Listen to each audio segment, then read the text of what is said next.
Shall we try this again, guys? Hopefully, if it keeps stop starting, I don't know what. If it keeps stop starting, I don't know what I'm gonna do. Hopefully, this has sorted out the stop starting and it's not gonna freeze or anything like that.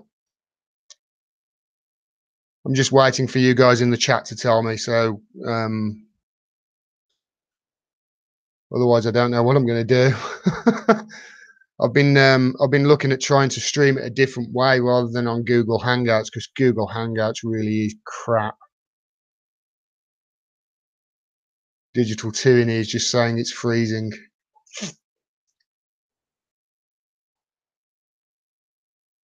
I just want to check so whether you guys can tell me whether it's okay or not. No, Gene, I haven't been. I was here. I was on for about 10 minutes before everybody started saying the stream was freezing. So everybody's saying okay now.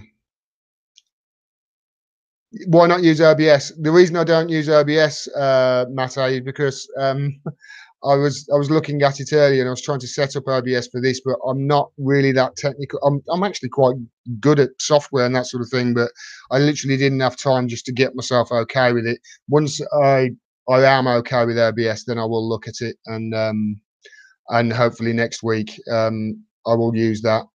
All right, everybody seems to be saying it's okay. If it's not, just just put at good and Dimmock in the chat and it'll come up orange, and I'll notice. But if you don't put at good and Dimmock, I don't notice because otherwise it just goes too fast for me. I missed the first 5 minutes of it anyway, says Kenneth. See, every cloud. Right, white helmets. I'm sweating like a madman. It's so hot here today. I've got the fan on and everything, but it's so hot. I'm not complaining though. I'd rather have it like that. Right. Now that's flickering.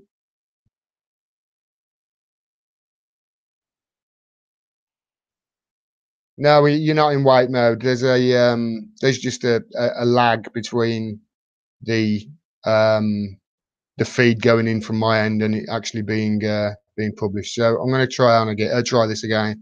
Right, white helmets. White helmets evacuated by Israel. It says, I'm getting deja vu here. It's almost as if I read this 5 minutes ago. Israel says it has carried out an evacuation of members of Syria's White Helmet Civil Defense Group from a war zone in southwestern Syria. Some 422 volunteers and family members were taken to Jordan via the Israeli-occupied Golan Heights overnight. The UK, one of the nations requesting Israel's help, held the operation and will assist with the resettlement. Right. One of the questions I've got to ask about that. The UK, one of the nations requesting Israel's help, held the operation and will assist with resettlement. So the UK, Canada and France, and I think Germany have said that they will resettle some of these white helmets. Why not America? If they're the heroes, first of all, why have you got to evacuate them? I mean, that's the question, because obviously, surely the Syrian people will love them and will want to, shower them with medals and gifts and love. So why have they got to be evacuated? Well, the answer to that is, of course, well, the Syrian and the Russian government will be pissed off that they've been filming these so-called chemical attacks. That would be the answer to that. But why isn't America taking any of them in? If they are these wonderful people, why isn't America taking them in? Why is it only UK, Canada, France, Germany? It's one of the questions that came to my mind when I read it. Anyway, I shall carry on. The White Helmets describe themselves as a volunteer workforce that acts to save people in Syria's war zones. The White Helmets describe themselves as that, yes.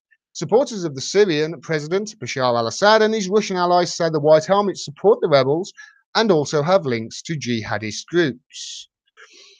They never actually talk about the bundles of evidence that backs up that theory, though, do they? They just say it.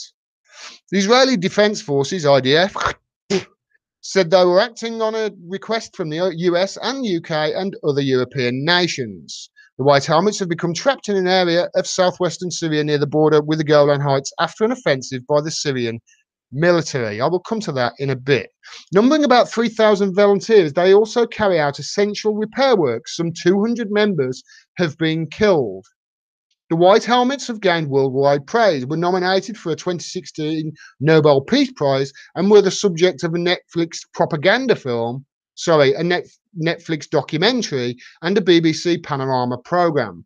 But Syria's government and its Russia ally Russia have accused the group of links to jihadist groups. Again, they say that. They don't talk about any multitudes of evidence to back it up. President Assad has said it used humanitarian masks and umbrellas just to implement a certain agenda. The group has been financed by public donations as well as funding from foreign governments. So I want to talk about this funding because I have talked about it in previous videos as well. We want to talk about this funding because the majority of their funding they get from the UK and the US. Most estimates come in at about $100 million or over $100 million they have had since 2011. This is from The Guardian. Now, this is from back in May when Trump sort of froze the funding. This is back in May. And it says Britain could increase its funding to the Syrian volunteer rescue group, the White Helmets, following reports that Donald Trump is withdrawing US support. But then in the third paragraph down there, it actually says, since 2011, the UK has provided $2.7 billion in aid to the Syrian humanitarian efforts. Of this, $38.4 million went through the Conflict Stability and Security Fund to the White Helmets, a Freedom of Information request revealed this month. Now, there's a couple of things. £2.7 billion the UK, that's just the UK government has sent to them. Obviously, the US has sent, a crazy amount of money to them as well. 2.7 billion. We haven't got enough to fund the police force. We haven't got enough to fund the teachers. We haven't got enough to make sure that the disabled in this country and the people on benefits get their benefits in time. And we haven't got enough for any of that. We haven't got enough for the NHS. We haven't got enough for the nurses. But we've got enough to send £2.7 billion to the Syrian humanitarian efforts since 2011. And we've got enough to send 38.4 million directly to the White Helmets. Crazy, isn't it? Crazy. Bastards. I came across this earlier, and I've actually seen this before, and it's in one of my videos. What I didn't see, look at that bottom line. The Joe Cox Fund. Anybody remember Joe Cox? Who Joe Cox is?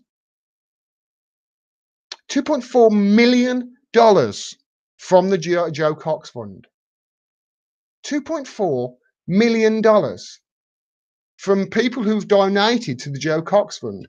I wonder if the people who donated to that worthy cause, by the way, the Joe Cox Fund, understood that $2.4 million of it was going to go to the White Helmets. Makes you wonder, doesn't it? And they also talked about where they were evacuated. Now, here's the map of Syria. So here's Syria. There's the Golan Heights, which Israel is illegally occupying. And so they've gone through here. So there's where the ISIS fighters are. They've gone through here and then down into Jordan. And Israel have helped that. That there, in between that's the ISIS territory where the pink is. That there, do you know what they call that? You know what the Syrians call it?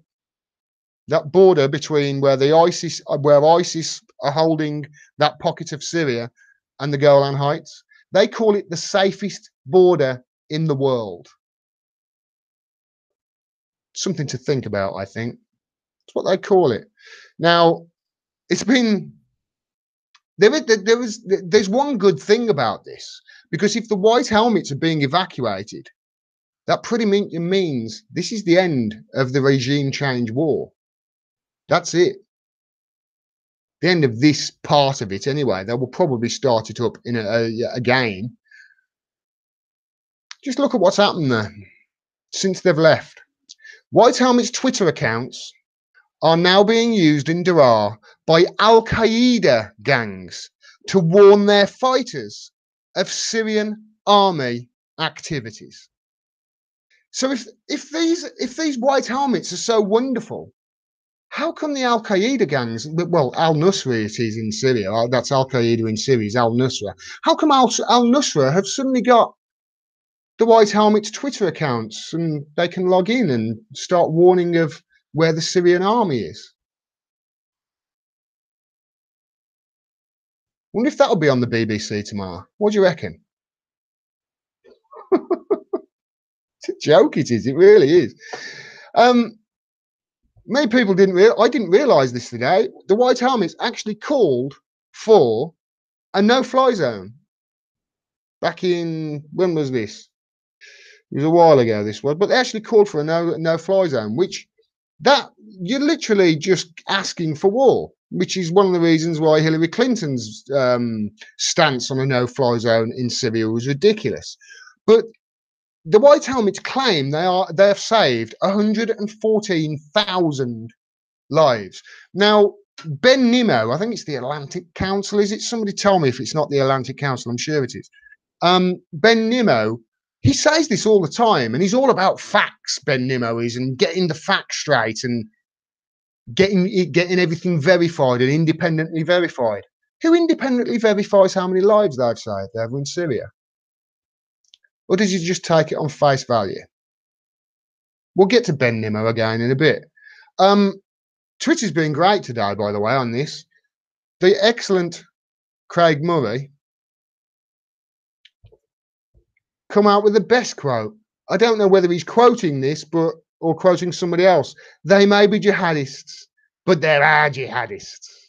Fascinating that the White Helmets are being brought straight to UK with families when the Afghan and the Iraqi military interpreters were not.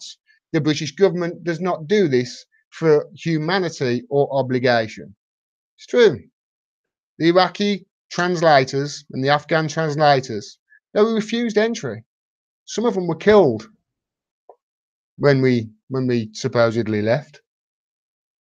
Now you just know what side of the fence is the right side of the fence if you're saying the opposite to people like this guy, Howard Dean. I applaud Israel for doing this. The White Helmets risked their lives in the face of Assad and Putin's chemical attacks and bombing raids to save Syrian civilians. They deserve safe passage. Now, I don't know about you, but whenever I see Howard Dean come out in favour of somebody and some group, and I oppose it, then I know for certain I'm right here because he's wrong on everything, absolutely everything. And then we get to Ben Nimmo. The White Helmets reported from the ground when verified their evidence pointed to possible war crimes. They've been bombed, smeared, and trolled as a result. The witnesses have been targeted, but the evidence remains. Thread ends. Where's the independent verification that you so love, Ben Nimmo? Where's the independent verification? And now they're coming to a town near you. If you live in the UK, France, Canada, or Germany, they're coming to a town near you. These people, if they come over to these countries and people get word that they were White Helmets in Syria, they are going to get killed. They are going to get killed. Mark my words, if they are resettled, as they call it, in these countries, in 6 months, a year, somewhere down the line, I'm putting it on the record now, at least one of them is going to be killed. I am saying it now. Somebody is going to lose their shit over it. There's going to be some nutcase who does that. You tell me whether I'm wrong. Because people over here, they know what is going on. And if you want proof of people over here knowing what's going on, I give you Jeremy fucking Hunt. Fantastic news that we, UK and friends, have secured evacuation of white helmets and their families. Thank you, Israel and Jordan, for acting so quickly on our request, he says. The white helmets are the bravest of the brave, and in a desperate situation, this is at least one ray of hope. Well, I'll give you, right now, one ray of hope, audience. Just look at the comments. There are 831 comments on this when I checked earlier. I read through them all. I could not find one single person that bought into his bullshit. Not one. Everybody commenting on his everybody and then flogging them off to elsewhere. Everybody that comments on this. Not a single person bought into the bullshit. Not one out of 831 comments, and I read through them all. Not one of them agreed with him. No, nobody. If they are brought over to these countries, somebody who was a little bit unhinged, somebody who was being shit on by this government, somebody maybe who's had their benefits cut, somebody is going to lose their shit, and one of them is going to get killed. Mark my words, it is going to happen. I am not promoting it. I'm not saying it's right, but it's going to happen. It's coming to a newsroom near you in the next 12 months to 2 years. But that really gives me hope. That Jeremy Hunt, can't believe I'm saying his name right without stuttering like that. I don't know whether he looks at his Twitter feed, but if he does, he should shit himself at that. He should think, oh God, the gig is up. There's too much information out there now. This is why we have got to protect the internet and protect free speech, which is what the next story is going to be about. But this is why we've got to protect it, because stuff like this, if we haven't got the information over the internet and freedom of information, we would never have found out about this. But everybody knows now. Everybody. Just look at the comments on Jeremy Hunt's Twitter feed. Right, let's dive into the chat before I get into the next story. It's really hot here, guys, so it's really hard to concentrate. Gordon, might be helpful to look into Joe Cox's involvement with the White Helmets and pushing the intervention in Syria alongside. I didn't know that, actually, Martin. Thanks for that. I didn't realise that she'd got involvement in the White Helmets. I didn't know that. Didn't know it. Wow. Thanks, Martin. I will look into that, actually. I will. If that's the case, it would make sense. It still would be. I wonder if those people who donated to it knew where the money went, but yeah, I didn't know that. The White Helmets do it for the money. Very well paid compared to everyone else in Syria. Yes, Simon. Simon Bartley says that. You're absolutely right. The average wage in Syria, I read, was $50 a month. That's all. If you join the Syrian, no, not the average wage. The Syrian army are paid on average $50 a month. The Syrian army. We are funding the White Helmets and paying them $1,500 a month compared to $50 a month from the Syrian army. You can see which way they get, and there's so many reports of people who joined the White Helmets thinking that they were this great organization and they wanted to help, and then quickly finding out exactly who they had joined and leaving as soon as possible. There's lots of reports of that. Hooray to the British, Nikki. Hooray to the British public for not believing Jeremy.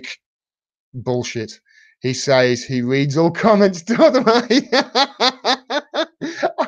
I'm going to have to start. I don't follow him on Twitter. I'm going to have to start following him and commenting. So if I get blocked by him, I think I'll wear that as a badge of honor.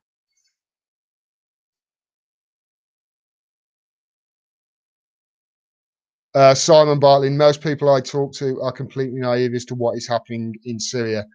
Yeah, they are. I do talk, I obviously talk to people as much as I can, especially when they come up to, I'm starting to get people come up to me and say, oh, you're that guy. Oh shit. But yeah, most people, they're not aware of it, but most people have got busy lives, they've got bills to pay and mouths to feed and jobs to do. And, they haven't got time to get their information from trusted sources. They just switch on the BBC and find out what's happening. That's all they've got, which is why I rail against the BBC so hard, because they're, we give them money to actually inform the British public, and they're just not doing a good job of it. In fact, they're doing a piss poor job of it. Kenneth Nopick, I think I've said your name right. Yeah, they're going to catch one of these guys and they're going to kill him. I'm sure of it. I'm sure. I'm saying it now. And when it happens, I hope it. I hope that's not the case. But when it happens, I'm going to do a video. I'm going to relay. I want to put myself on record. It's going to happen, and it's going to be terrible. It's going to be terrible, but it's going to happen, and it's going to happen in one of those countries. For sure, it's going to happen, because there's no way that it's going to be kept quiet who they are. There's no way it's going to be kept quiet who they are. Not in the age of the internet.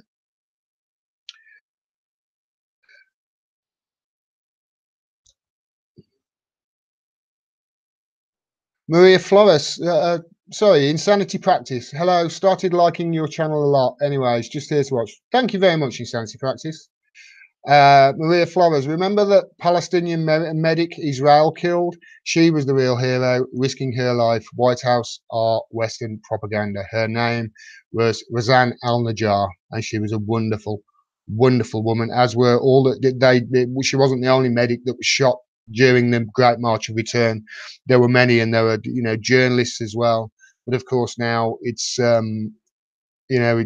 they make it illegal to film any IDF soldier, and now they've officially called themselves an apartheid state. That's how crazy this week has been. I haven't even had a chance to do a video on Israel, just literally enshrining apartheid into their constitution. I haven't even had a chance to do a video on it. Hopefully I will get a chance tomorrow. I'm sure that there's bound to be some story, because guys, I hate to break it to you, but they're bombing the shit out of Syria again. Israel are. I'm actually starting to think that. I mean, I used to joke that Israel was America's 51st state.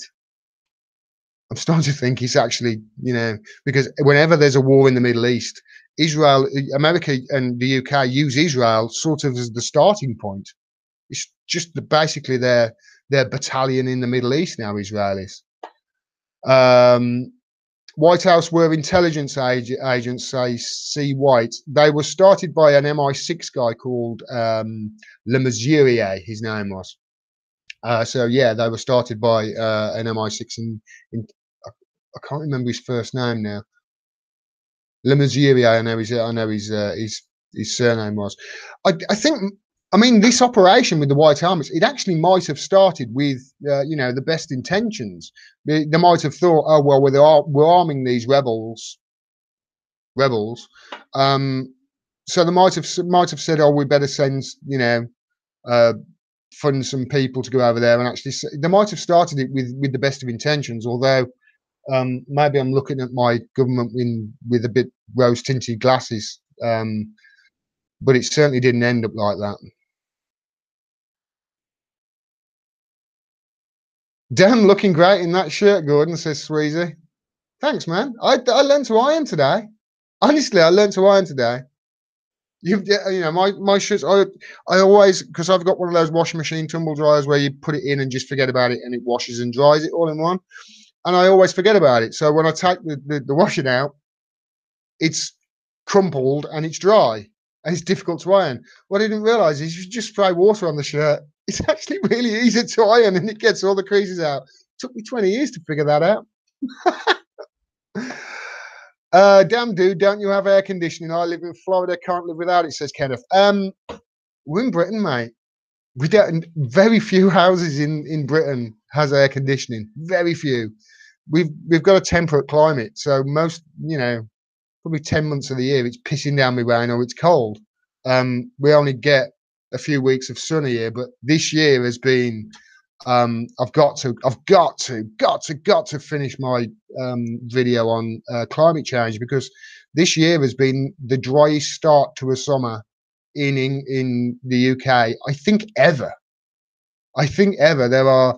I'm sure some people are seeing the pictures. There's a satellite picture of what Britain looked like 2 months ago compared to now. It was green 2 months ago, and now it's yellow. because it's just burnt the grass, and it's actually uncovering where remains of ancient relics are, and ancient towns and stuff like that, and Victorian gardens that were long lost. It really is quite amazing.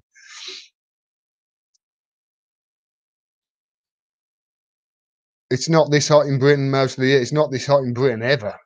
Absolutely boiling today. I went out the back garden, and it's just the heat hits you like, when you go on holiday. Maybe you go to Spain and you come off the plane and it's like, oh, the humidity makes it. That's what it felt like when I went out the door earlier, and it seems to be getting hotter. So hopefully it's gonna calm down. But I do like the hot weather. I don't like it when it rains. Thomas Clay says the BBC should lose its charter. It has done nothing but lie to the British people. I tell you what, the BBC should just cancel their frigging news show. They should just cancel it altogether. It's propaganda. It's complete and utter bullshit. I'm going to cover them a little bit in the next segment as well, just to show how much bullshit and how hypocritical they are. I'm going to show it in the next story. It's just a little point that came out this week. If you're in Britain, you'll know what I mean.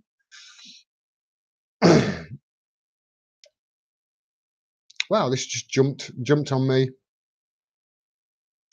Massive. Buckingham Palace have air conditioning. Probably, Mike.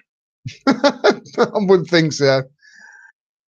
Digital tyranny. This has been the craziest week I can recall in decades. It has been the craziest news week since I started doing this, for sure. It's been the craziest news week since I really started looking and examining the news, 2.5 years ago. Without a doubt. It's been nuts. It really has. It's been absolute crazy. And all the time, with all this going on, there was another story that I didn't have chance to talk about, and that's the EPA. The EPA has just been cut by $100 million. It's just been cut. Massive amounts of funding cut at the EPA while all this has been going on. It barely got a headline. I think it got one story in the Hill. That was it. Ours used to come built in with sprayers. Maybe they don't anymore. Mine does, but it's blocked because I kept dropping it. I didn't know that was what it was for.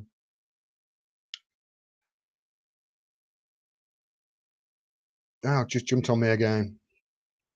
I don't ever remember some of this hot and dry, says Nikki. I certainly don't recently. I might have when I was a kid, but I'm pretty old, so I might have when I was a kid. But I certainly don't remember any in the last 10, 20 years, that's for sure.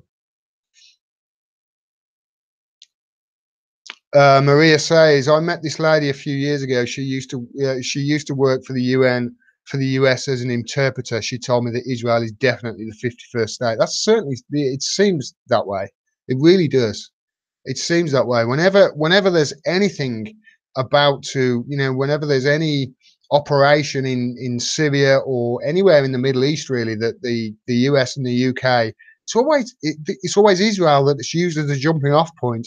And then when, for instance, that trilateral bombing that happened because of that chemical attack that wasn't a few months ago, and so I can say that with, I'm not a conspiracy theorist. You saw the OPCW report. It said no organophosphorus or their biodegradables. Specifically, that goes totally against what the White House said. The White House said it was a sarin gas attack. OPCW says, no, wasn't. I lost my train of thought then. But yeah, when they did that bombing, after the bombing was finishing, it was Israeli surveillance drones that were going around and getting all the information of the targets, and one of them was shot down. So Israel is definitely it's basically the garrison, our garrison in the Middle East.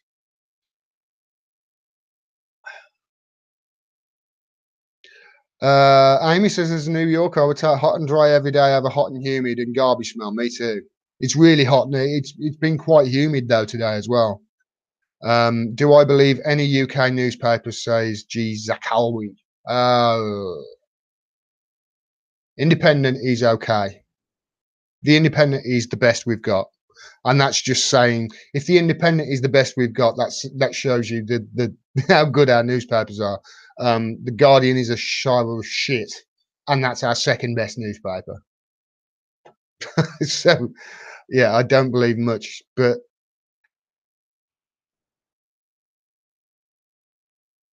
Phil James, thank you, man. Thanks, Phil. That's awesome. He said, thanks to Gordon Dimmock. I was telling as many people as possible yesterday about your channel at Brighton's Green Pride. Fucking awesome. Oh, man, I love Brighton. It's one of the most, it's one of the best places in the country.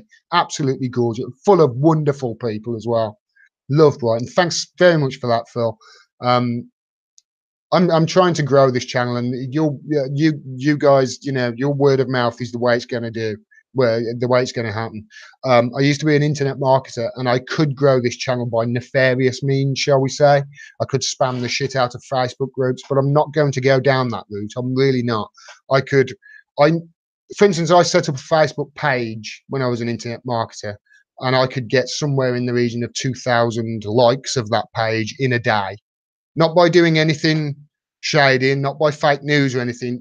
In a day, I could grow this channel mega quick by doing that, but I don't want to do it because I don't want to give people any ammunition to say, oh, he's, you know, shady, or his followers aren't real or anything like that. I don't want to do that. So it's all really down to you guys, and because I can't rely on the algorithm to actually send people to my channel anymore. This summer is close to my memories of 1976, says Claire Billing. I used to know a Claire Billing. I was 11. By far the best summer holidays ever. My kids were just about to begin their 6-week break. We're about to go camp as much as we can. 1976, wow. It's a long time ago. You have it backwards, says Guo Mashi. Sorry if I apologize your name. US is a colony of Israel. I tell you what, the US does seem to do the US seems to do Israel and Saudi Arabia's bidding, but that's not quite true. Not quite, anyway. The US basically does what it does with Saudi Arabia, and it seems as if, this is my take on it anyway, it seems as if the US does whatever Saudi Arabia wants, but it's almost like a give and take relationship. And at the moment, the foreign policies align. So it looks like they're doing their bidding, but it's just the foreign policies align. That's the way I look at it anyway. But there certainly is a case to be made that, yeah, they are doing Israel's bidding. So I know where you're coming from. Adam just says, Gordon! Thanks, man. Adam!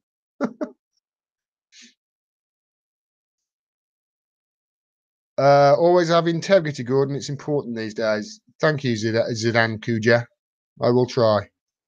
Keeping it organic, right on. We can all agree on this. Assange must be freed. You're absolutely right, George Collin, and I'm about to talk about that. Take your time growing this channel, Gordon. You'll enjoy it more. Simon, yeah, you're right, Simon Bartley. That's why I want to do it. When I did the video at the beginning of February, and my channel sort of exploded from 4 subscribers to 1,400 in like 2 days, 3 days. I actually took a back step from the channel because I realized I sort of might have something here, and I made a lot of decisions in those. I think it was about 10 days I took off from doing the video that went viral and the next video to the next video, and I really did take some time, and I sort of wrote down some rules as to what I would do. The rule number 1 was everything was going to be free. Everything. I was going to just give it away. I can't obviously give away my books on Amazon, but to patrons it was going to be free. And I wasn't going to set up, I decided, even though it would be better for me and better financially for me, I wasn't going to set up levels like a $5 patron to level $10. I was just going to say, listen, if you can send me $1 a month, everything I write or anything like that will be given, you know, in PDF format. And other than that, everything goes on YouTube free. So I'll leave it up to you guys. Sam Harris does that, although Sam Harris is I don't think he's a great person anymore. He does it as well. He just gives everything away for free, and hopefully that's the way it's going to grow. I really could do with the money at the moment, mate, guys. It's not. I won't go into it too much, but I'm fucking struggling. Um, do I prefer a one-state or a two-state solution in Israel? Says Sweezy. Okay, this is what I think, Sweezy. A two-state solution is bollocks. It is unmanaged. You cannot do it. You just can't do it. And the reason you can't do it is because of Israel. Israel don't want that. And what Israel don't want, there is one solution, and that's it. It's a one-state solution. And the only way we're going to get that is with BDS. That's it. I don't support. I don't support. I don't think the two-state solution is viable. I just don't. I think anybody who says the two-state solution really hasn't really looked into it and looked at the intricacies of it. I think there are people out there who are saying, "Oh, we need a two-state solution," just simply because that's the, that's the safe thing to say. You saw Alexandria Ocasio-Cortez after walk back a statement. I think she should have walked back that by the way, because I think getting involved in the Israel-Palestine thing, I think it's just setting her up for a load of smear jobs. So she basically said, well, I don't think many of people in the New York 14th or whatever it was are worried too much about Palestine, and I think that was the right thing for her to do. But her saying two-state solution, I just think it's bollocks. I think people haven't looked at the situation enough. I've looked at it in depth, and I don't think it's viable. I really don't. I think one state with equal rights. That's it. That's the only way to go, and the only way you're going to get that is through BDS. That's the way I think. Whether that's right or wrong, whether you disagree, that's just opinion. But I've looked at it, and I can't see how a two-state solution is viable, especially if you look at how Israelis have just been capturing land, and you look at Palestine, man. Look at Palestine. You can live a mile away from your dad in Palestine. You can live a mile east from your dad, and it will take you around about 4 to 6 hours to get there on average. And some days you won't be able to do, because they will just set up roadblocks and diversions to divert the Palestinians away, so the Palestinians are on their own. So the Israelis have the highways to themselves. There's a picture. I'll actually try and find it here to try and show you. I think it's in this folder. Just bear me a second. Yeah, here we go. This will give you some idea as to what it's like over there. I don't know whether any of you have seen this picture, but look at this. There's your Palestinians road on the left, and there's your Israelis road on the right. So that'll give you some idea. Palestine's been Israel's an apartheid state, and it has been for quite some time. There's your proof. That wasn't taken, recently. That was a while ago. That picture was taken, I believe. Yeah, there you go. That's my thoughts on one-state or two-state solution. Amy Machula, thanks very much, Amy. Thank you very much. When you become famous, please keep your channel about the stories, not about your celebrity. Love you as you are. I promise I will. I promise I will. It's the stories. I was thinking about, I'm glad you brought that up, actually. I was thinking about that earlier because I follow Ricky Gervais on Twitter, and he used to be brilliant. Animals and politics. He used to do stories, but he was brilliant.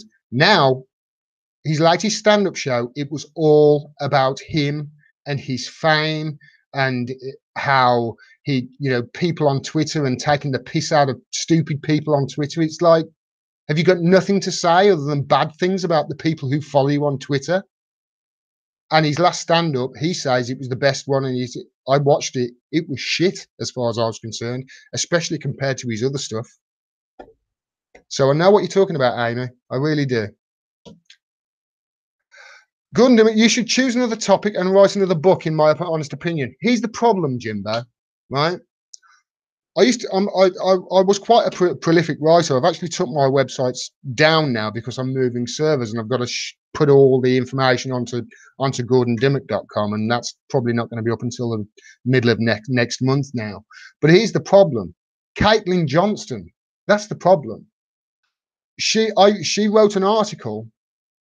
I'm trying to remember what the article was about now. I've followed Caitlin for quite some time, but she wrote an article. It was about 3 months ago. I can't remember what the article was now because she's wrote so many good ones, but it was so good. I haven't written a word since.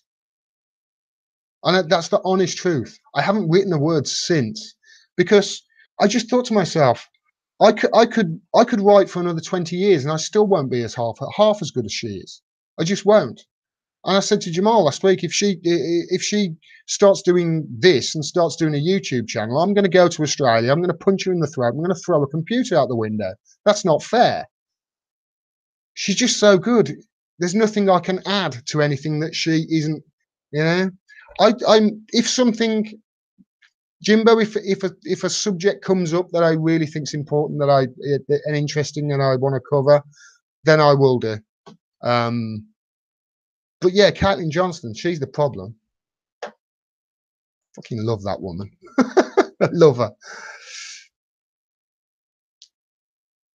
Simon Bartley says celebrity breeds narcissism, regards Ricky Gervais and others. I think one of the problems with the celebrity is when they get a certain level of fame, they don't actually integrate with normal members of society anymore. Therefore, they don't actually know what's going on in the world and how people think. So the only thing they can talk about is their experiences, and their experiences are with other people who are famous. Maybe that's the case. Phil James, oh my God, totes. I don't know what. Total? Does that mean? I thought that about Ricky's latest special. I think he bombed and just decided to film it. That was exactly how I thought. I really, don't get me wrong, there were some funny bits in it, but I mean, it was like hour and a half long. They're bound to be. But I didn't get the whole theme of it. When he was talking, when he did animals and he did politics and he did the one about religion, I thought they were brilliant because he had a point, and he had a point to it all. There was a theme and there was a rhythm to it. This was just random tweets that he'd read and written jokes about. That was it. I thought it was crap, to be honest. Okay. Ben Elton used to be great in the 80s, not so much afterwards. Yeah, Martin, you're right. Ben Elton was brilliant. He really was brilliant. I saw him live in Coventry once, right at the beginning of one of his tours. And it was sort of one of those practice things. He'd stand up with some notes and then just talk. And even then he was really funny. But then I think he just went into writing. He's done a lot of writing since then, Ben Elton has, and he's written a lot of series. So yeah, I agree with it. I agree with you that. Alan Youngblood says you and Jimmy Dore need to do an online show together. That would be great. I think Jimmy's got bigger fish to fry than me. Although he did start following me on Twitter a few days ago, and I I'll take that. That'll do. Jimmy's just he's the George Carlin of our generation. I think he's got bigger things to do with me. But thanks very much for that. That's really I'm strange with compliments. Ben John says, "Hey Gordon, great work as always. Thank you very much, Ben. Totally agree regarding one-state solution, but also am of the opinion that Israel has long been running the US and is merely using the US military might." I actually think, you know what, potato to potato. I think it's the other way around. I think the US uses Israel's military, or maybe Israel lets them use it. Israel is the 51st state as long as they get the support, to do whatever right-wing apartheid shit they want to do. But it's got to be stopped, man. It's just got to be. And especially when you look at our government, everything Israel does, they just support it, and everything bad they do. Look at the human rights votes and the United Nations HRC, the Human Rights Council, when they just slaughtered over 50 Palestinians that one day on the Great March of Return. Just slaughtered them. And there was pictures, there were videos all over the internet of them showing them just murdering children and women and people praying, just murdering them from 700 yards away through an IDF, through a sniper scope, with colonial settlers sitting behind them in deck chairs and beers applauding. It's, and if It's so easy to condemn. So easy to condemn. Two countries didn't vote for the independent investigation. Excuse me, I'm going to cough. Two countries didn't vote for the didn't or well, they came out against the independent investigation. That was America and Australia. You would expect America. Australia was like, wow, really? And the BBC reported on that. The UK abstained from the vote. They couldn't even say yes to an investigation of something that plainly was a massacre of innocent civilians. And the UK government wouldn't even, they abstained from it. They wouldn't even vote for that. What does that tell you? What does that tell? I tell you what it tells you. They've got to go. This government have got to go. And they've got to, I really so wish she had gone this week, because maybe, just maybe, there would be hope for a certain person who I'm going to cover in a couple of minutes.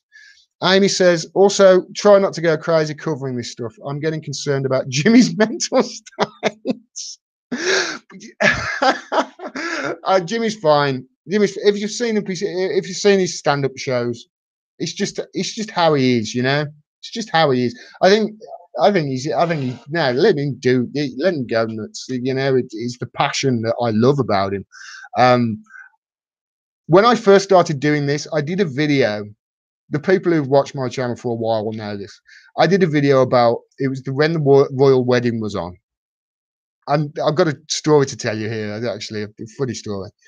When the royal wedding was on, the council had got rid of the homeless in the area who were sleeping in the area. And lo and behold, then the people who were coming to watch the royal wedding,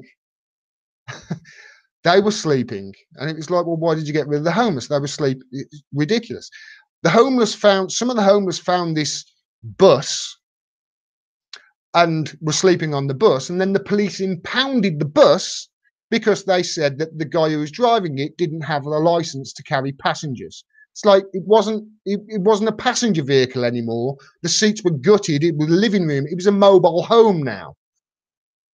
I did a video on it, and I literally just switched on the video, and it was a 15-minute video, and I swore constantly. I was going mad at the camera. I just mad at it. I uploaded it, and several people said basically what you're saying there, Amit. Thank you very much for the donation, by the way. Several people said that you got to calm down, and I was really worried about it. It was like I had to think, right, okay, I've got to calm down now, because when I'm calm, I articulate things better, and I'm not Jimmy Dore, you know. I'm not going to try to be Jimmy Dore. I don't want to be. He's great at that stuff. I'm not. I lose my train of thought and everything. But here's the funny thing. when I was finally monetized on YouTube about 2 weeks ago, I went down all the videos that they had said was okay for monetization, and everything that they had demonetized. They demonetized everything about Israel. They demonetized everything about Yemen. They demonetized everything about, you know, the health service in America. The one video that was okay that they monetized was that video about the homeless bus that had been impounded, that I literally just swore at the computer screen and was screaming at the monitor for 15 minutes. Go figure. Go figure.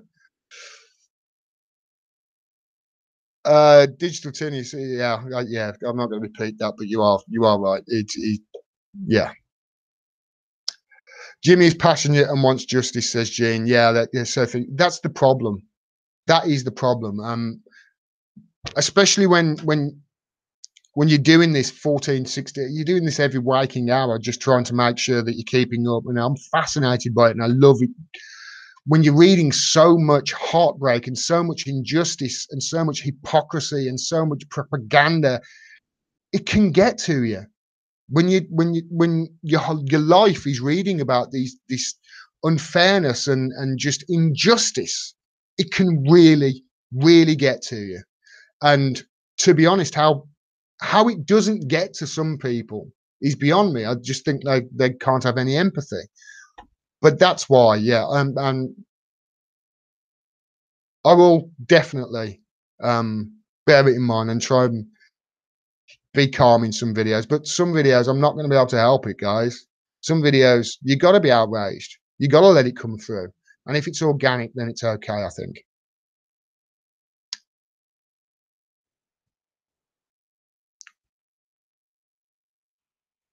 Okay, let's just scroll down to the bottom. I'm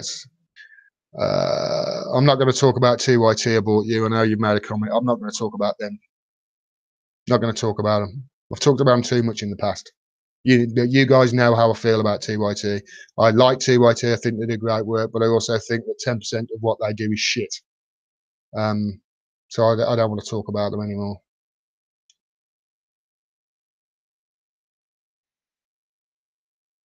Now, keep the passion. It means you're human, Jessica says. I will do. And the next story I want to cover, guys, this is worrying me, all right? Because it's all about freedom of speech. Just look at this. Now, I did a quick Google search today. I just put freedom of speech, Trump, into Google. Did it since the beginning of the year. I think it was since the beginning of 2018. And just took the first page of results, clipped them. Just look at this.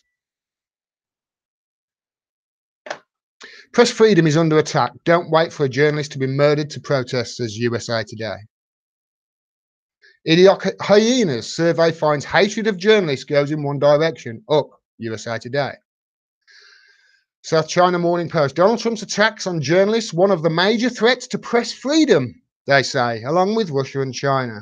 Here's a Washington Post. Trump's attacks on media blamed for decline in United States standing in press freedom survey. Big thing at the moment, isn't it? The freedom of press. All the media are going after it, after Trump, because he's attacking the media and, you know, the freedom of the press. Donald Trump has spent his first year as a president attacking the press, says Freedom of the Press Foundation. One thing Donald Trump would like is freedom from the press, says the New York Times. You can see where this is going, can't you? You can see where it's going. Here's CNN. CNN. This is from April, a couple of months ago. With Trump on the attack, Congress must defend free press. They must defend a free press, say CNN. Huffington Post, United States press freedom ranking falls again, thanks to media bashing enthusiast Trump. They're really on this, aren't they? Here's the Independent. Trump leads chilling global trend of leaders attacking the free press. So they seem really bothered about this freedom of the press, don't they? In the mainstream media. They're always talking about it. There's one company I haven't talked about in this segment so far, and that's the BBC. And there's a big thing at the moment with freedom of the press and the BBC. If you're in the UK, you will know all about this, because this happened a few years ago and Cliff Richard took them to court. Do you remember this? Do you remember when the BBC got a tip off from the police that they were investigating him for crimes against children, shall we say? And they went in and they raided his home, and there was a BBC helicopter in the air. Do you remember that? BBC helicopter in the air. It was disgusting, is what it was. Absolutely disgusting. Here's what the Guardian think about it. Cliff Richard versus BBC has set a terrible precedent. The media must fight back. They're all over freedom of the press. They're all over it, aren't they? It's the one thing that these media organisations really care about the most. Well, you know what? They're a bunch of fucking hypocrites, is what they are. Because I'm sure you've seen this by now. Ecuador will imminently withdraw asylum for Julian Assange and hand him over to the UK. What comes next? What comes next? Don't you think it's a dangerous precedent to be extraditing journalists on bogus charges for the crime of releasing factual information? Don't you think that's a bit of a dangerous precedent? And all these media organisations who are coming out and saying all that, are they in Assange's corner? Do you see the Guardian writing op-eds like that saying we need to defend Julian Assange? No, I've covered this. They haven't actually talked about him at all for quite some time. The Guardian haven't. I checked yesterday and they haven't talked about him, I think, since April, when they wrote those 6 hint pieces on him, which finished by allowing his lawyer to write an op-ed. And they wrote, I think, 2 stories in April. And since then, I mean, they've probably written some today or yesterday, but they couldn't give a shit about it. And what about the DNC? The DNC are always talking about freedom of the press, aren't they? Well, they're a bunch of hypocrites too. DNC files motion to serve lawsuit against WikiLeaks via Twitter. This is a joke. They don't care about freedom of the press. They don't care about it. And there's a group of other people as well who I think are hypocrites. And if any of you in this category are in this chat room, let's not go off on a tangent here. I just want to say this. Do you remember a couple of months ago, these guys, do you remember this? This was the protest when Tommy Robinson was jailed. Every single one of you in that picture right now, every single one of them, when Julian Assange gets handed over to the British authorities, which looks like it's imminent, guys. It looks like it's in the next few days. I want to see every single one of those people out there, because otherwise they're hypocrites too, along with the media. Every single last one of them. I am totally behind you. If you think that you should protest for Tommy Robinson, we disagree on it. I've done a video on it. We disagree. I've put down what I think. But I totally support your right to protest. But you better, every single one of you, be down there in Trafalgar Square when Julian Assange gets handed over. There was video today outside the Ecuadorian embassy. They are moving furniture out, guys. They're moving furniture out.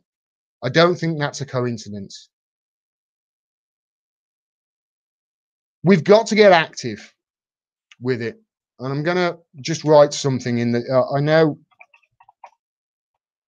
just going to write something in the chat. I want you to all go over to this, if you haven't already. Just make sure. I want you to all go over to this website. I've just put the link in the chat and sign up, because Elizabeth Lee Voss and Kim.com and some others have set up a platform on the Discord app. And they're compiling all of the stuff about Julian Assange. This is not going to end for years. We cannot stop supporting him. We just can't. We need to keep fighting, and we need to keep calling the media out on their bullshit and their pretend stuff against freedom of speech. They don't give a shit about freedom of speech. They are actively help, as Jimmy pointed out in his live stream last night, they are actively helping the government. How can I put this? They're slitting their own throat. It creates a huge precedent. I am deeply disturbed by this. I did a video last week on it, and to be honest, I was choking up halfway through. You could probably tell. It's horrific. It really is. We have got to keep on, and we've got to also, guys and girls. Sorry, I don't mean to be sexist. We say guys over here in the Britain. It's I know some people take offence to that when they're women, but we've got to talk to other people about it as well, and talk to them about Julian. I do with everybody I meet. I know people must think I'm a boring bastard, but I talk to them about Julian's plight, and I ask them what do they think of Julian Assange. I just start educating them. I just start saying he hasn't done anything wrong. There's no charges. I start talking to him. I start telling them how he had a relationship with 2 women. He was a bit of a dog, and they found out about it. And that's what this whole That's why he's in the embassy in the first place on over trumped up charges. And people say, oh, well, he skipped bail. No, he didn't. He was in the embassy 12 days before that request came, that filing came in. For 12 days until they filed it, 12 days after he had sought asylum. 12 days after. And so when the British government come out and they say, oh, it's against international law, it's against human rights, you know they're bullshitting. Because they'll violate international law and human rights when it comes to Julian Assange. They're a bunch of hypocrites. We've got to get the word out. We've got to get active on this. Because if he's handed over in the next couple of days, which it looks like it is, it looks like it's going to happen, I fear for his life. I really do. I cannot say any plainer than that. I just wanted to really do another video on this live stream just to highlight it to people and this is serious. This is not just Julian Assange. This is free speech that we're defending here. Which is why all of the people that came out for Tommy Robinson, they better be out when in support of Julian Assange. Otherwise, they're all hypocrites. And the press, all of the press, we need to get on to them and call them out on their bullshit. All right. Oli Larson, thank you very much for the donation. It really helps. That Novichok story should get some politicians in trouble, but they will just duck and cover. Well, nothing will happen. Nobody's feet will be held to the fire on that, and I can say that with absolute certainty because look at what happened in Syria. Look at what happened with the Syria with the that video that came out in Syria that was supposedly a chemical attack in Douma. Just look at what happened. It was independent journalists just called it out as absolute fabrication. It was dust inhalation. It wasn't a chemical attack. It was dust inhalation, they said. All of them.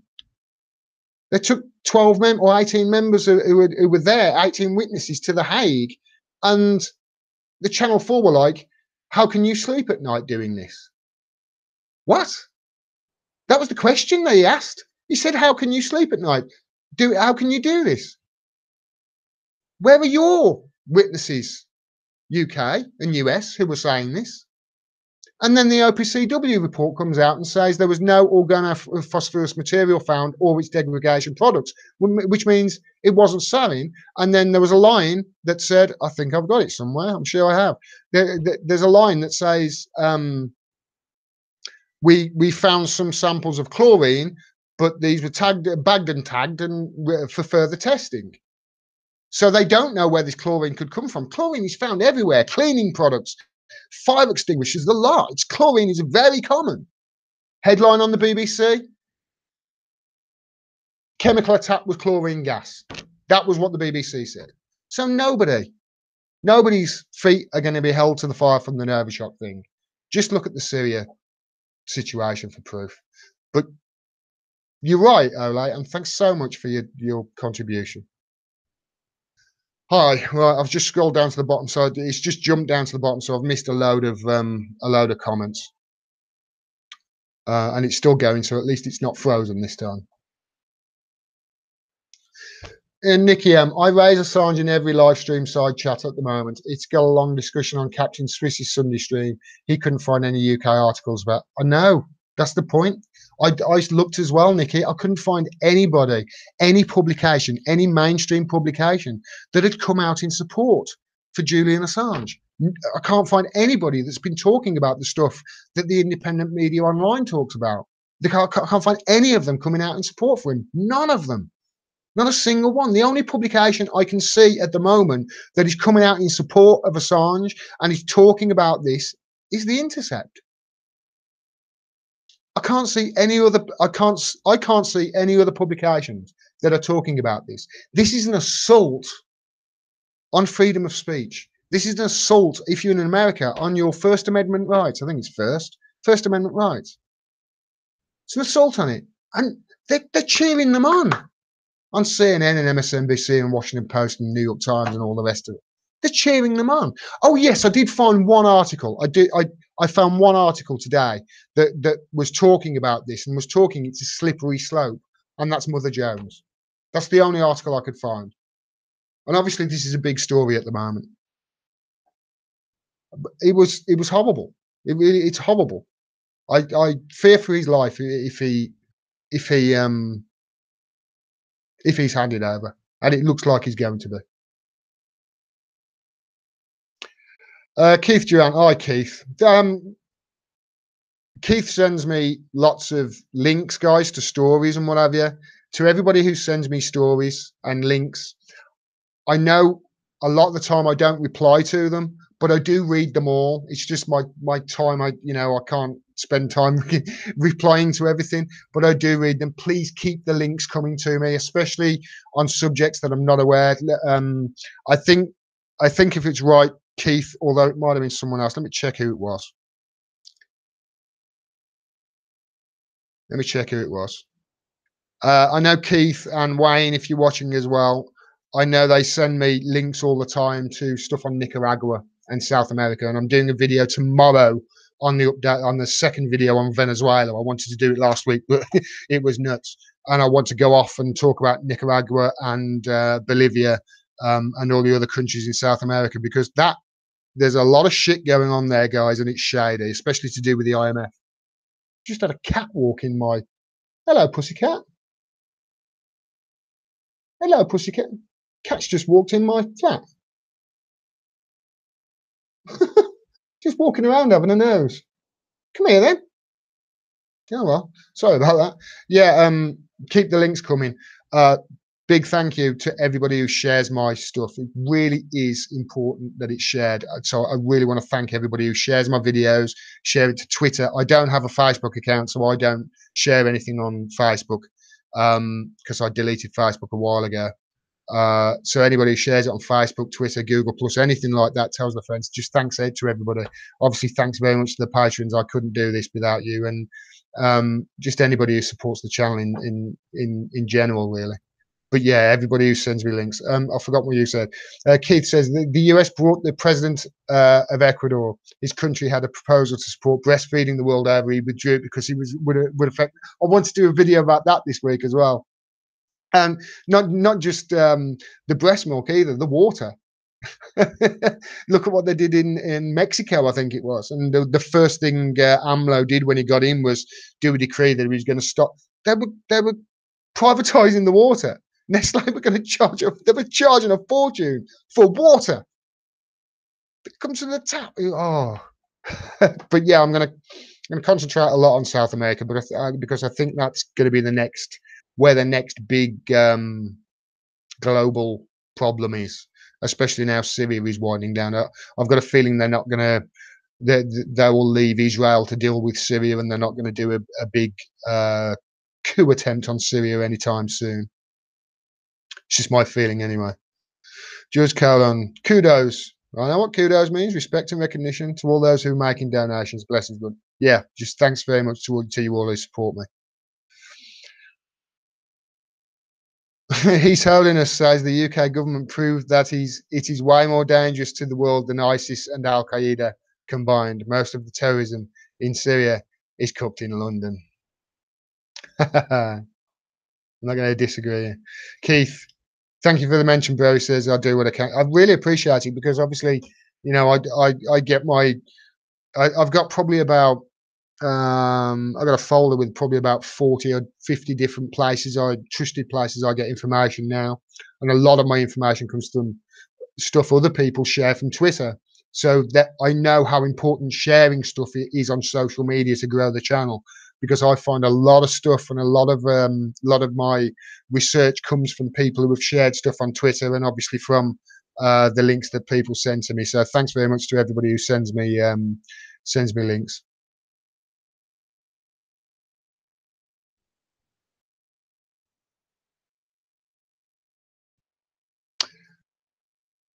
I hope the whole Syrian conflict ends soon enough already. The international coalition should get the hell out of Syria. NATO terrorist org, says George. Can somebody explain to me the point of NATO now? I've been thinking about this, and I don't think ever since the fall of the Iron Curtain, I can't see the point of NATO other than to piss Russia off. That's the way honestly, that's the way I'm thinking. The more I look into it, the more I think NATO is only there just to piss Russia off. They are talking about expanding NATO to South America. What they're going to do with the N in the acronym NATO? It stands for North Atlantic, doesn't it? They want to. They're trying to expand it to South America now.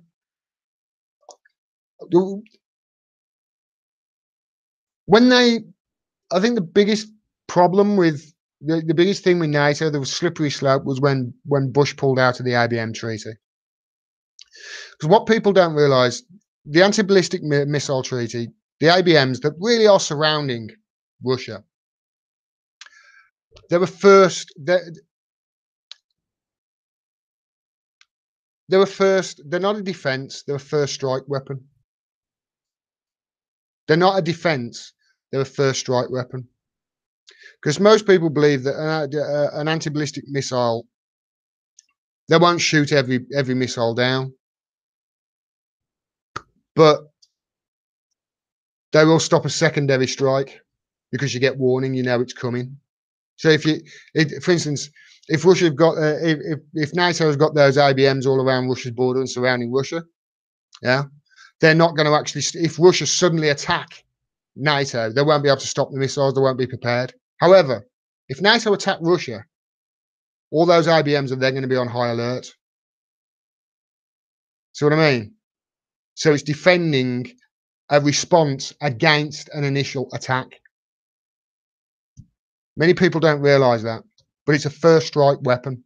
It's a first strike weapon because it's there to protect against the retaliation, not to protect against a first strike. I hope that makes sense.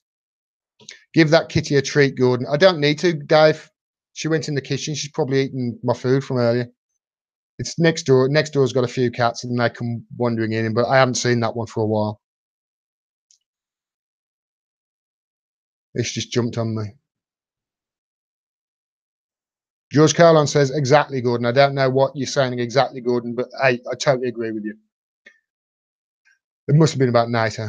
The point of Martin says the point of NATO is to maintain a very expensive Cold War and possibly a catastrophic hot war. It's there to piss Russia off. Russia. I keep thinking, when was the last time Russia invaded anybody? It's like Afghanistan, wasn't it? You can't count Crimea because Crimea was, people say, oh, Iran annexed it. It was a vote, man. It was a vote. They never talk about that in the media. It's a very complicated issue, and it was a vote. The people of Crimea wanted to be in Russia. But it was like Afghanistan. It was a while back, wasn't it? Like 80s, and that was only because America cajoled them into it. And then you look back, you can't remember them invading too many countries, can you? How many wars have America started in the UK? When you start thinking like this, you do start to wonder who are the good guys here, Who are the good guys? Personally, I don't think there are any. Personally, I think they're just degrees of bad guys. And it's starting to, well, to be honest, it came to me quite a long time ago, actually. I started to realise we're the ones, we're the bad guys. The Western powers, we're the bad guys.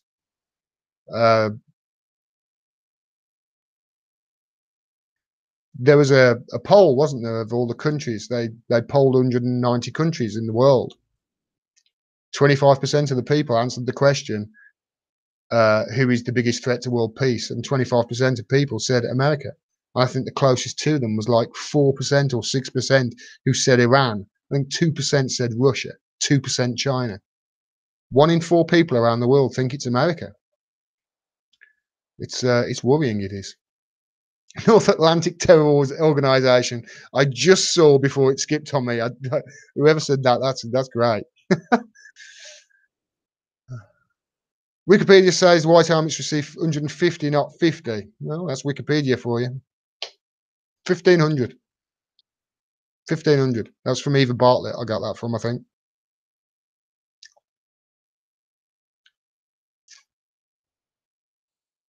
The UK funded the White Helmets with over £100 million, says Citizen Smith. I don't think it's that much, although it could be in dark money. It's over. From what I did, I added it up, and it came to close to $150 million in total. But the UK is the primary funder, I believe. US second, although that could have switched now. Who of the jihadists never attacked? Says the Mycroft. Who of the jihadists never attacked? Israel. Sorry, I had something in my throat.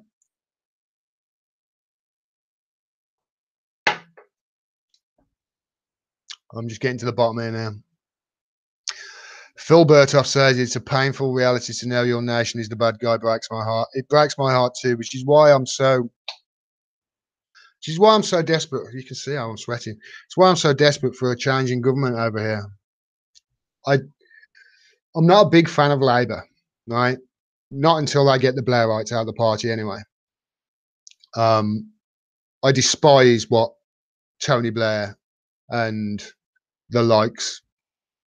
I despise their brand of politics. I really do. I probably despise it more than the Tory brand of politics, because with the Tories, you know they're horrible bastards.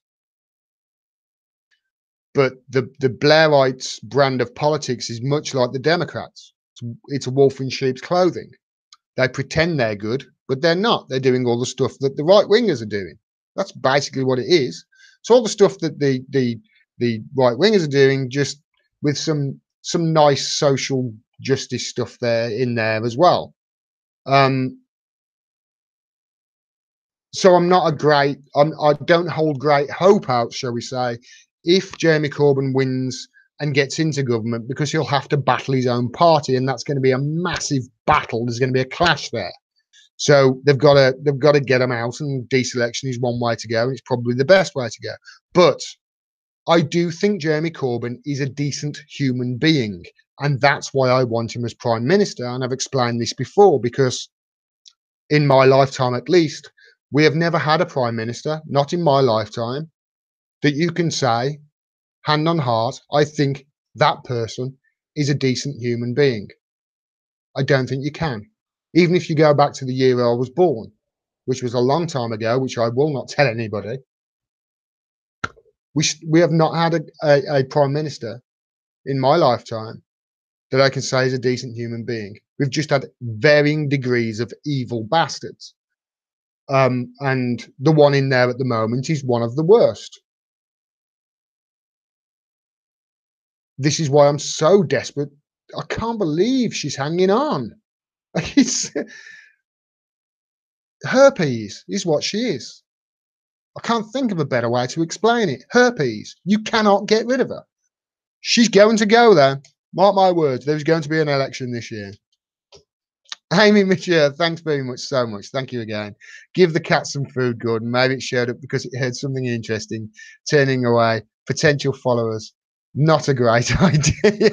I didn't turn it away. It went in the. I think it's still in the kitchen. I'll feed it later. I promise. Thank you, Amy. That's very nice of you. His Holiness says, did Trump agree to pull troops out of Syria like he promised during his election?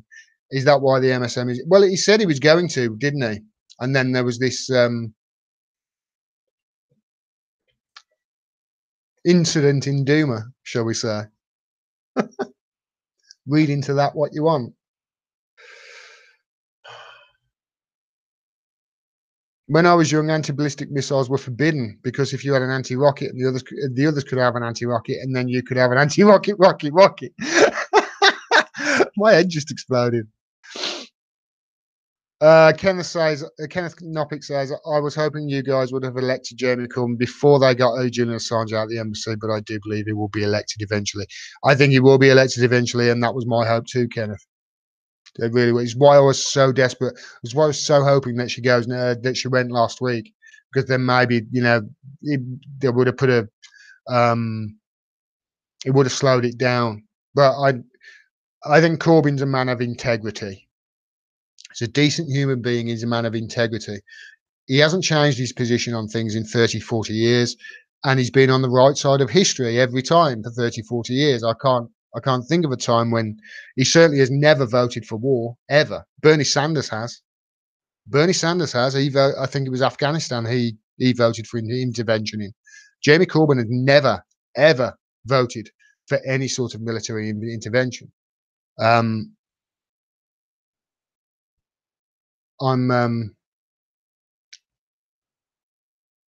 pro-peace, so that's why I want him in. The lot that are in now are warmongering bastards, and the longer they're in, the closer we get to World War III. We're one incident away from it. We're one accident, one incident away from it. It's not hyperbolic to say that. You look at World War One.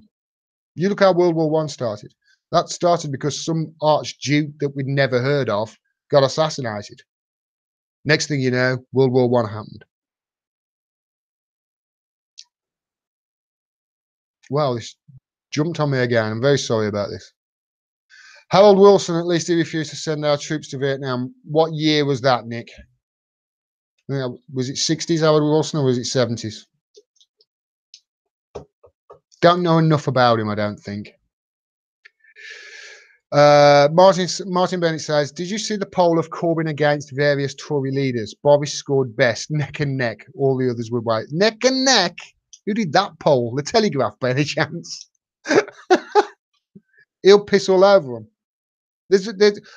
Somebody said to me that Ruth Davidson couldn't be leader of the Tories. Is that true?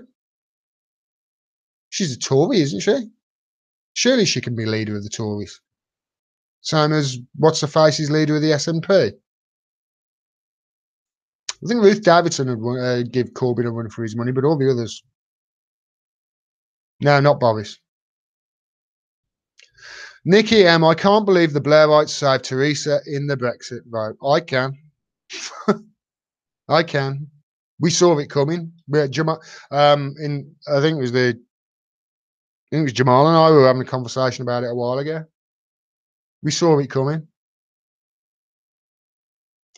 Simon Bartley, Brexit will be dumped on May. Corbyn is better off sitting back. I think he has been better off sitting back. I think that's true.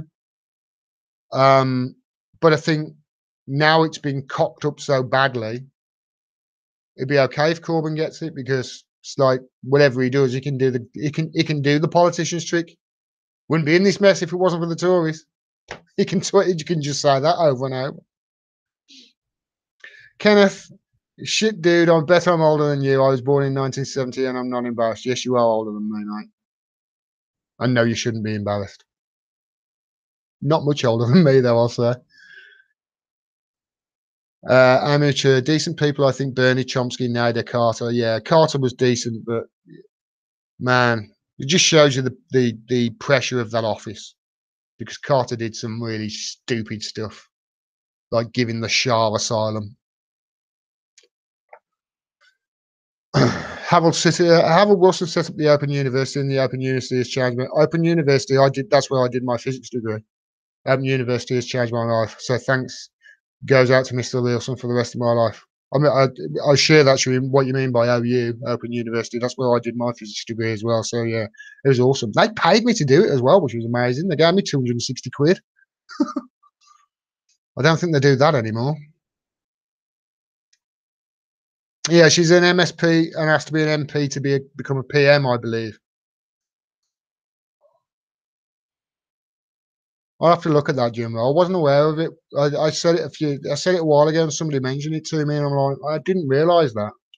I actually didn't realise that. I'll look into it. I still think she's the only one who would run Corbyn close, and if she can't be leader, then great, because I don't think any of the other we wouldn't. I can't believe the British people would. I can't believe they would vote Boris in. Boris was great when he was got on Have I Got News for You.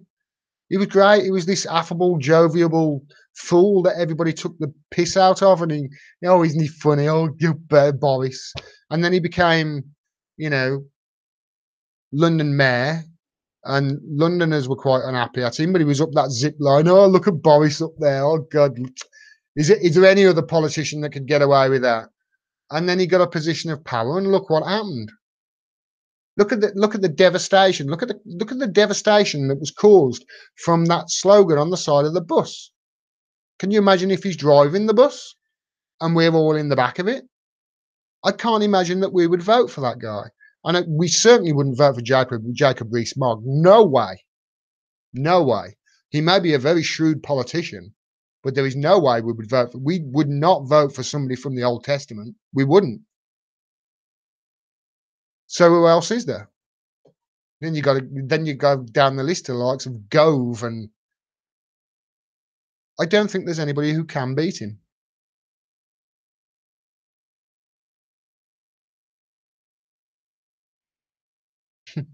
His Holiness says Israel's leader Netanyahu tells Putin he can turn US sanctions on and off if he wants to. He says jump, the US Congress says how high.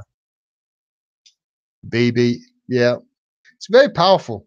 Israel is very, very powerful.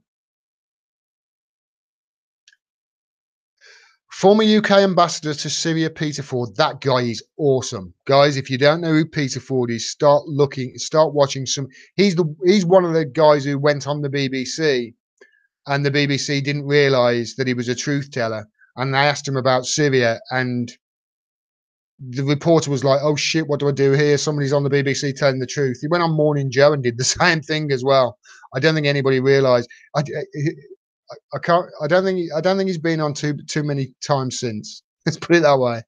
Yeah, it's good, Peter Ford. There is a real risk that the West could use another fake chemical attack to justify actions in Syria, which could spark a dangerous crisis.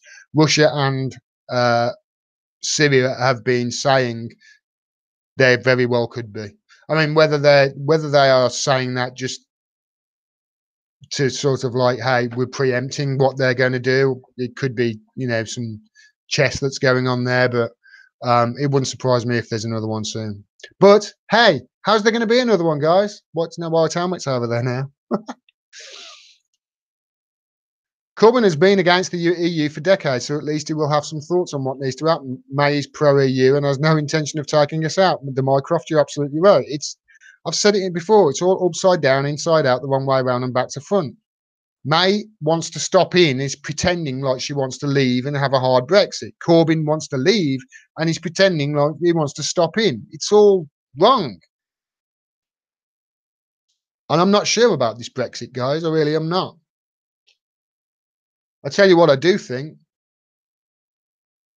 There's no point in being half in and half out.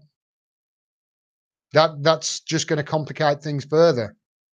All you're doing then, the only reason they would do that is to placate the financial people. That's pretty much it. As far as I can tell, there's no point in one foot in and one foot out. Trump is right when he says that. You're either in or out. Stop in, leave it as it is, or get the hell out. Rip the band-aid off. Yes, it's going to hurt. But anything else, it's just you're making a pig's meal out of it. Digital tyranny says, got to go. No. Thank you, Gordon, for an hour of sanity. There is nothing funny about peace, love, and understanding. Love you guys. Strange. Russia. Rock Lover says, strange. Russia let Israeli jet strike Syria. Or is it Syria Eagles Greater Israel Project and Genie Oil? That Genie Oil, man, it's like you want to know if you want to know why Israel are occupying the Golan Heights. Just do a Google search for Genie Oil. I have to do a video on that one of these days. In fact, I'm going to do it this week if I can. I'll do a load of research. Where's my pen? Genie Oil Golan Heights. I was reading about it the other day, and you look at Genie Oil. You look at who. It's like, are you kidding me? Those people, they're the people that are running that. Are you kidding me? I'm not going to give you a spoiler alert, but it's like, could you pick a worse bunch of absolute warmongering, conservative arseholes? I'm going to do a video about that. Thanks for reminding me, Rock Lover.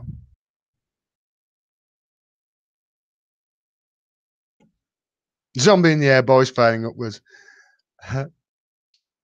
Martin Bennett, my Blairite friends like Boris most. I think he would appeal to the new Labour crowd, but I don't think he will win. No, I don't think he'd win a election. He won't get the support. He just won't. He's a backstabbing bastard, and they all know it. He won't get the support. But he is going. He is going to do it. He's going. He's when May goes, he's going to go for the leadership. That's for sure. He really will. Do you? Oh, okay, Citizen Smith. Here's the big question. Do you think that a no-deal Brexit would be best? I do. Me too. If you're going to leave, that's the caveat. If you're going to leave, no deal. Get out. I do. And I tell you who's convinced me of this, George Galloway.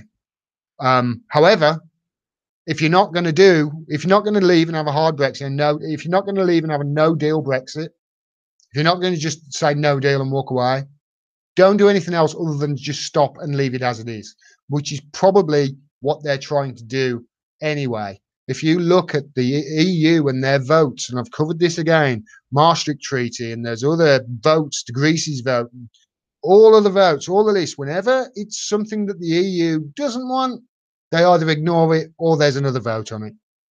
I don't see why it would be any different with Brexit. I think they're trying to do that. Mate says, I'm going to take this to the last one, actually. Yeah, George Galloway is awesome, Rockwell. This is going to be the last one, guys, so thanks very much. The problem with the EU from a left perspective is that it's neoliberal. The problem with leaving the EU is the Tories want the UK to be a tax haven.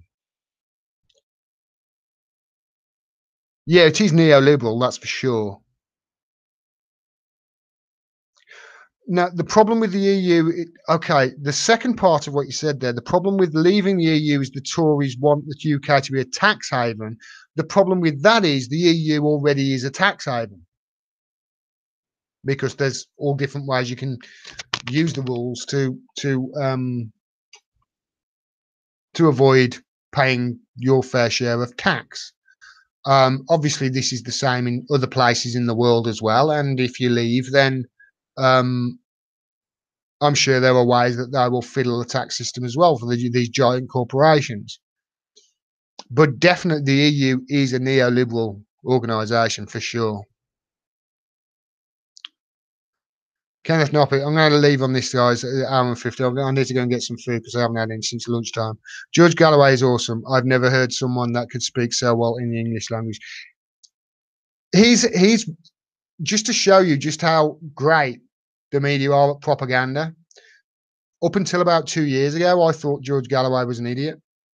My only recollection of George Galloway was when he was on Big Brother saying, "Would you like to be the cat?" That was it. And I remember him winning in the respect an election when he was winning. I think it was the Respect Party in Bradford that he won, wasn't it? And I thought, yeah, he's an idiot. That's what I thought. This just shows how much the propaganda works. And then since I became more politically aware and started investigating, he is one of my top 5 favorite people probably in the country. That's how highly I think of him. He's awesome. He really is. I'd love to actually, I'd love to be able to sit down and talk to him one day. I really would. It would be, it's one of the, I think maybe that's a possibility. I think maybe it is. Alexander, hey Gordon, what's your take on BDS? Do you support it? Would anybody in the chat like to tell Alexander whether I support BDS or not? You're damn right I support BDS, mate. It's the only way I think we're going to ever get any movement on the needle with Israel. And Nick, I'm going to end on this. Galloway just doesn't give a monkeys about the establishment and prevailing wisdom. Absolutely correct. Guys, I'm going to leave it here. We've been going an hour and 50. Thanks very much for your support. Thanks for tuning in. Thanks for supporting me. Thanks for all the nice words. If you've got any nice words to say about me, I love them. I'll keep pumping out the videos, and I'll keep trying to get to the bottom of things and get to the truth. Thanks to everybody who shares my stuff. Thanks to everybody who likes the streams as well. Just clicking that thumbs up really is a help. I have noticed how when there's a big ratio between thumbs up and thumbs down, I've noticed how it starts to appear I start to get more traffic from Google's algorithm through their search things. So hitting that thumbs up, really important. It really is. Um, and since I've noticed that as well, whenever I go to other people's channels, I've started making sure I like their videos as well. Can't stress it enough. I've started to realize just how important that is. Um, you're awesome, guys, and I really do. This is not hyperbole. I fucking love you. You're amazing. Till tomorrow, I'll put some videos tomorrow. As always, take care. Peace. Thanks very much.